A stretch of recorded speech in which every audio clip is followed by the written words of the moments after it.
Welcome back to my channel, and for this video we're going to be talking about the Rania Blackswan scandal. I'm sighing because I can't believe this is happening again.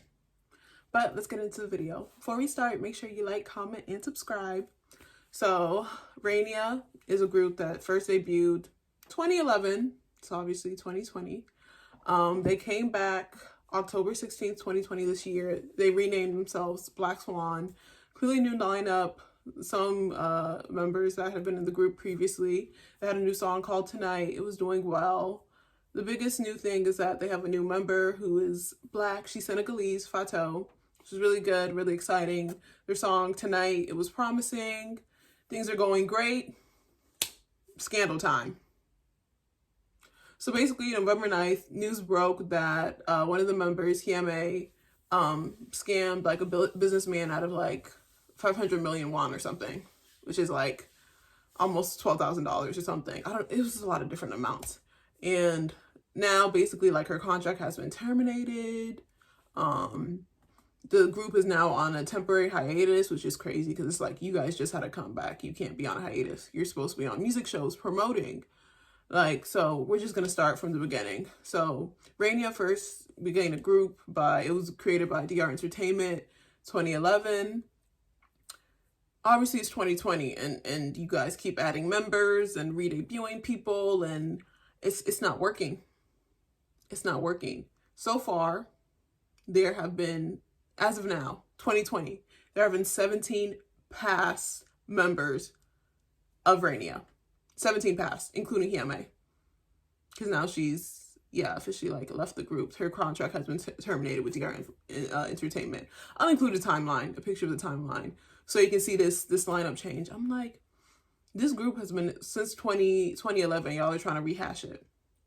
Me personally, what I would suggest is that I would just like do a Dreamcatcher, right? Because before Dreamcatcher, the girls were originally in a group called Mix, MINX. It was a cute concept. They weren't doing really well. They scrapped it. There was a new agency that picked up the same girls. They re-debuted Dreamcatcher, a completely different concept. They're doing really well. Dreamcatcher's doing really well. I'm like, why are you still attributed to this Rania name? It's not. I mean, the crazy part is the new album they released, they included a Dr. Feelgood remix. I'm like, bruh, the song is old. We've heard it before. Those girls, they're long gone. Why are you still trying to hold on to this? Let it go. Again? Dr. Feelgood again? Again, really? Oh, Lord.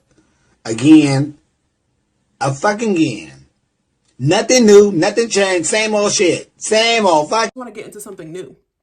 You're supposed to catch up with this decade. You're rehashing music from 2011. I said, do you need the streams that bad? Because if it was me, I would be, this Rania stuff is over. There's too much baggage. You're holding on to drama and beef and stuff like that from 2011. Because my biggest problem with Rania is that before FATOU joined the group, Alex was in the group, which I'm pretty sure you guys probably remember Alex.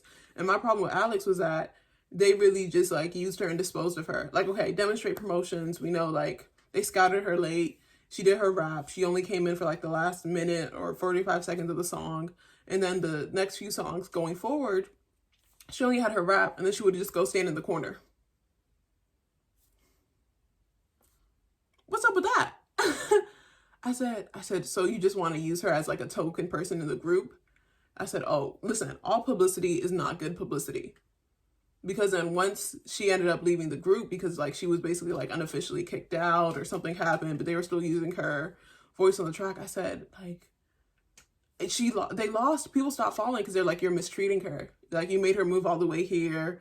Like, there were vlogs and evidence that like she moved there. She was learning the language. She was taking like her role seriously. She was at dance practice and stuff like that. And you guys just dropped her like a bad habit.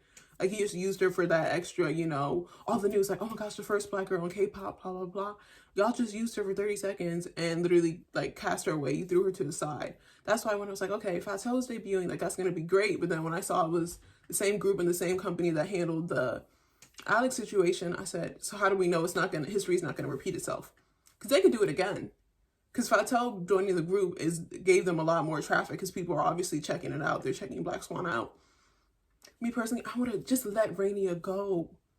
Why are you still rehashing it? This is not a graduation system, bruh. This is not a it's like dance moms. It's a revolving door. Revolving door.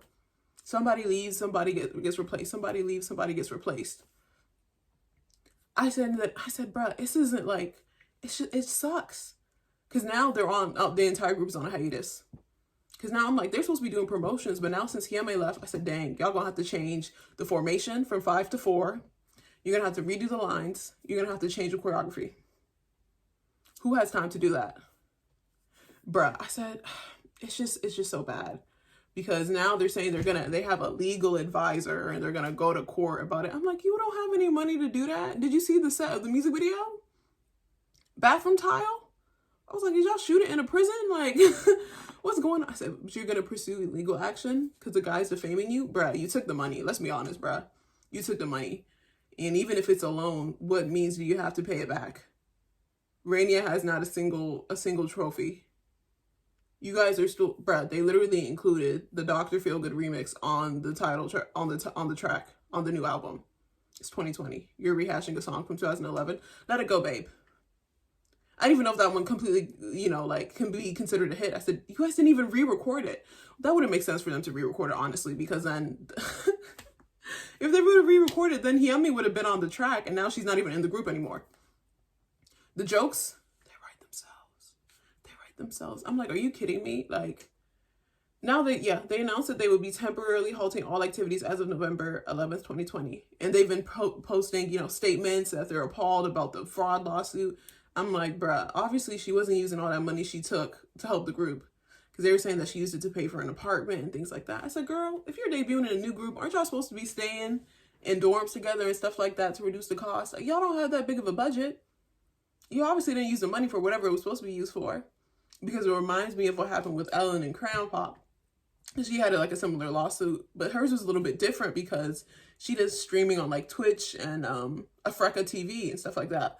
But of course, with Twitch, like people can go and donate money to your actual stream and your account, stuff like that. So I think a guy was donating like large lump sums, to help in the corner, like, oh, congrats, this person just sent $5 to support your channel, things like that. I said, you went directly to him and you constantly took money from him for career expenses. What career? Like, Rania has been inactive for how long before they had this comeback? They had a hiatus for how long? 2-3 years, no music. All we heard was that this person's leaving, this person's leaving, this person's leaving. Because now I'm like, wow, this cycle is just going to repeat again. They're going to do this hiatus. FATOU might be there. She might not. I'm like, are you kidding me? So I said, dang, you just did another rebrand. This is like, listen, 17 members. This is like rebrand number, let's just say number 17. You did another photo shoot, did another music video, you did all these live stages, you re-recorded it, and now that girl has to go. I'm not saying that there's a curse or anything like that, but I'm like, bruh, drop this Rania name. You tried it with the Black Pearl, bruh, drop the name. Even when they named the album Goodbye Rania, I said, bruh, you've been saying goodbye. Listen, Dr. Feelgood 2011. How do you go through 17 different people? I said, even Dreamcatcher, I stamped Mix was like maybe not even a year max. And they said, let's drop it. Let's try something new. Let it go. Give Rania up to God. Give Rania up to God. And I'm like, why don't y'all be doing background checks on these girls and stuff like that? Or nobody's watching her expenses. I'm like, bruh, where are y'all managers? Okay, the label might not have money like that. They barely got a producer. But dang, I said, bruh, how do you take that much money? That the guy asked her to reimburse him. I'm like, yeah, dang. I mean, especially because I feel like with a lot of K-pop stars, like all these scandals, people, listen, Dispatch can't wait to snitch on you. Dispatch literally cannot wait to snitch on you. They live for it. So what made you think that this guy, even though like Rania is not super famous, it's like, bruh, if there's a story, they want to hear it and they're going to pay for it. So what made you think he was not going to come back for his money? I'm like, bruh, what made you think this wasn't going to catch up to you? He was obviously going to see you on TV with this new re-debut. Like, oh, wow, she looks familiar. And it's like, especially if you're in a group that's not making money. there's so many other K-pop stars that have gotten in trouble for like money problems and stuff like that. It catches up to you. You think you're protected? Bruh, what is DR Music gonna do for you? What did it do for the past 17 members of Rania? I'm like, a lawsuit? Y'all can't afford a lawyer? There's not even a dance practice video up yet. Can you afford a place to rent? It's not realistic. Come on. I hope the best for them, but I mean, at this point, I think they should just give the group up to God. Like, listen, y'all, this Wikipedia page is so long. 17 past members. Oh my gosh. How many lineup changes, bruh? It's like this group is tired. It's tired. Like, and I feel like, especially because I feel like, dang, tonight was like, okay, it's signs that things might go well. It's a new sound, even though they're still holding on to it on the album, I guess maybe to get some extra like streams from Dr. Feelgood. But I mean, how many departures and comebacks? I mean, I feel like at a certain point, certain like scandals really like put the coffin in the group, honestly. Like, I feel like as much as I loved AOA, the Jimin and AOA thing put a coffin in the group, let's be honest. It's over at this point. Like, it's over. Choa gone, Mina's gone, Jimin's gone. It's over. Like, you know, and this really might be the last strand for Rania. Sorry, Blackswan. They're trying to rebrand. But yeah, we'll see how this court suit, how this lawsuit turns out. I don't think it'll last that long because I don't think she has a good case. Because obviously the guy isn't giving her all this money out of the kindness of his heart. He wants his money back. And I don't think they're gonna have, you know, good lawyers. It's not like they're YG. They ain't got money like that. They ain't got stocks. But hoping the best for FATOU in particular. Because I really don't want the same thing that happened to Alex to happen to her. And yeah, I definitely think that the Rania members, I don't know, they might be locked in their contracts, but I would go to a different company, one that has some sense. But yeah, that's the tea for today, you guys. I'll see you guys in the next video. Bye.